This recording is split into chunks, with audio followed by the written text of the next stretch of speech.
রান্নাঘরে ফিটকারি রাখুন, আপনার কখনো অর্থের অভাব হবে না। সব রকম ঋণ থেকে মুক্তি পাবেন এবং সাথে আর্থিক লাভও প্রচুর হবে। সঠিক নিয়মটা কি সেটা জানার আগে যারা মন থেকে বিশ্বাস করেন বিপদে পড়লে রক্ষা করবেন ভগবান শ্রীরাম, তাহলে ভিডিওটিতে একটি লাইক করে কমেন্টে জয় শ্রীরাম অবশ্যই লিখে যাবেন। বাস্তুশাস্ত্র নিয়ম অনুসারে ফিটকারিকে বাস্তুর জুটি দূর করতে ব্যবহার করা হয়। তারই মধ্যে মূল দুটি প্রতিকার হলো, 1 নাম্বার, যদি আপনার অনেক ঋণ থেকে থাকে তাহলে তার থেকে মুক্তি পেতে একটি আম পাতায় সামান্য সিঁদুর, সামান্য ফিটকারি দিয়ে বেঁধে একটি পুঁটলি তৈরি করুন।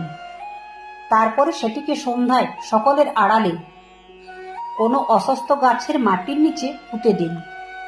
এই প্রতিকারটি ক্রমাগত 3 বুধবার করতে পারলে এর কৌশলে আপনার সমস্ত ঋণ মুছে যাবে। 2 নাম্বার, একটি কালো কাপড়ে সামান্য ফিটকারি বেঁধে ব্যবসা বা দোকানে প্রধান দরজায় ঝুলিয়ে রাখলে মা লক্ষ্মী সেই স্থানে সর্বদা বাসস্থান করেন।